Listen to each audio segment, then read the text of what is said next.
పెద్ద శుభవార్తనైతే రావడం జరిగింది. తెలంగాణ రైతులందరికీ శుభవార్త. ఇప్పుడే వచ్చిన వార్త ప్రకారం అయితే మనకు సంక్రాంతికి ముందే 10 రోజుల ముందే రైతు భరోసా డబ్బులు అయితే విడుదల చేయనున్న రాష్ట్ర ప్రభుత్వం మనకు తాజాగానైతే లిస్ట్ అయితే విడుదల చేయడం అయితే జరిగిందన్నమాట. జిల్లాల వారీగానైతే డబ్బులైతే విడుదల చేయడం అయితే జరుగుతుంది. వీడియోనైతే పూర్తి వరకు చూసినట్టయితేనే మీకైతే పూర్తిగానైతే ఏదైతే ఇన్ఫర్మేషన్ అయితే ఉందో మీకైతే ఒక క్లారిఫికేషన్ అయితే రావడం అయితే జరుగుతుందన్నమాట. తెలంగాణ రైతులందరికీ నమస్కారం. Welcome back to our channel.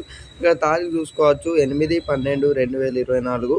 అలాగే ఆదివారం కానివ్వచ్చు, సోమవారంలోనైతే మనకి రైతు భరోసానైతే ఏదైతే ఉందో న్యూస్ అయితే రావడం జరిగిందన్నమాట. అలాగైతే మనకి ఏదైతే ఉందో సీఎం రేవంత్ రెడ్డి గారు అయితే మనకు దేశవ్యాప్తంగా ఏదైతే 4వ విడతకు సంబంధించి రుణమాఫీ లిస్ట్ విడుదల చేయనున్నారన్నమాట. మనకు తాజాగా వచ్చిన వార్త. అలాగే రైతు భరోసా నిధులకు సంబంధించి సబ్ కమ్యూనిటీని అయితే ఏమని మాట్లాడడం అయితే జరిగింది. పూర్తి స్థాయి సమాచారం అయితే ఈ వీడియోలో అయితే మెరుగైన సమాచారం అయితే మీకైతే లభిస్తానన్నమాట. ఇది అన్నమాట. మీకు ఇంకా ఎవరైతే లైక్ చేయలేదో త్వరగా వెళ్ళైతే కిందనైతే లైక్ బటన్ అయితే కనబడుతుంది. అలా లైక్ చేసినట్టయితే తెలంగాణలో రైతులందరికీ కూడా ఈ ఇన్ఫర్మేషన్ ఏదైతే ఉందో చేరుతుందన్నమాట. తప్పకుండానైతే ఇంకా ఎవరైతే లైక్ చేయలేదో లైక్ చేయండి. అలాగే మీ అభిప్రాయం ఏదైతే కామెంట్ చేసినట్టయితే మీ అందరికీ కూడా నేనైతే రిప్లై ఇవ్వడం అయితే జరుగుతుందన్నమాట. ఇక విషయంలోకి వెళ్ళినట్టయితే మనకు 4వ విడత రుణమాఫీ కూడా ఈ సిద్ధం అయితే కావడం అయితే జరిగిందన్నమాట. ఒకసారి రుణమాఫీ పక్కన పెట్టి మనకు ఏదైతే రైతు భరోసా నిధులకు సంబంధించి చూసుకున్నట్టయితే రాష్ట్ర ప్రభుత్వం రైతు భరోసా తెలంగాణ రైతులకు అకౌంట్లోకి మరోసారి డబ్బులు. రైతు భరోసా డేట్ ఫిక్స్ చేసిన సీఎం రేవంత్. రైతులకు రాష్ట్ర ప్రభుత్వం మరో శుభవార్త చెప్పింది. రైతు భరోసా నిధులపై CM Revanth Reddy good news అయితే చెప్పారు.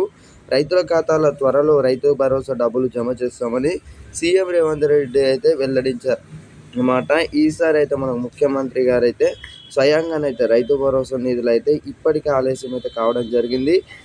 ఏదైతే ఉందో క్షమాపణ అయితే కోరుకుంటూ రైతుల అభిప్రాయం అయితే మనకి ఏదైతే రుణమాఫీ చేసిర్రో ఆ రుణమాఫీ కూడా మరోసారి అయితే రుణమాఫీ 4వ విడతనైతే విడుదల చేయనున్నట్టు సమాచారం అయితే రావడం జరిగింది. ఎన్నికల సమయంలో కాంగ్రెస్ పార్టీ ఇచ్చిన ప్రధాన హామీ ప్రకారం పట్ట పెట్టుబడి సాయం కింద ఎకరాకు 15,000 అందిస్తామని అయితే పేర్కొన్నా. ఇప్పటి వరకు ఈ పథకం అమలు చేయలేదు. తాజాగా ఈ పథకంపై సీఎం రేవంత్ రెడ్డి అప్డేట్ అయితే ఇచ్చారు. సీఎంనే స్వయంగా హామీ ఇవ్వడంతో రైతులు అయితే ఆనందం అయితే వ్యక్తం అయితే చేయడం అయితే జరుగుతుంది. ఇన్ఫర్మేషన్ తెలియని రైతులకు కూడా తప్పకుండానైతే ప్రతి ఒక్క రైతుకి వాట్సాప్ గ్రూపులలోనైతే షేర్ చేయండి.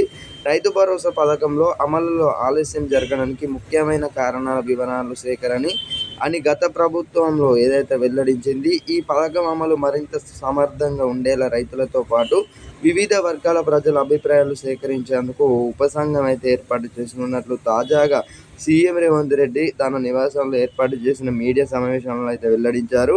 ఈ ఉపసంఘం రూపొందించిన విధి విధానాలు సిద్ధమైన తర్వాతే రైతు భరోసానైతే 2025 సంక్రాంతి తర్వాత అయినా లేకపోతే ఈ సంక్రాంతికి ముందులోనైతే రైతు భరోసా డబ్బులు ఏవైతే ఉన్నాయో రైతుల ఖాతాలో జమ చేసినట్లు విషయంలో ఎలాంటి మార్పు లేదన్నట్టు స్పష్టం చేశారు. ఎవరు అడ్డుపడినా ఈ పథకాన్ని ఆపే పరిస్థితి లేదన్న చెప్పడం అయితే జరిగిందన్నమాట. మరి ఇది సంగతి. రైతు భరోసాపై అయితే మీకు ఒక క్లారిటీ అయితే రావడం అయితే జరిగిందన్నమాట.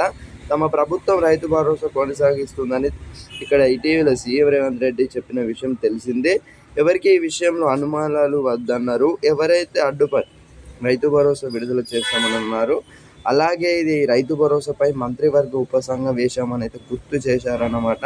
ఇక రైతులైతే ఎప్పటి నుంచో ఎదురు చూడడం అయితే జరుగుతుందన్నమాట. అటు మనకు ఏదైతే దసరాకు చెప్పారో దసరా వేయింది, దీపావళి వేయింది, ఇక సంక్రాంతి అంటున్నారు కాబట్టి మరి చూడాలి. సంక్రాంతికి అయితే విడుదల చేసే అవకాశాలు అయితే చాలా ఎక్కువగా ఉన్నాయి. మీరైతే ఏం చేయవలసిన అవసరం లేదు. కిందనైతే లైక్ బటన్ ఉంటుంది. అలాగే మన ఛానల్ ఎవరైతే కొత్త వస్తున్నారో వెంటనే సబ్స్క్రైబ్ అయితే చేసుకోండి.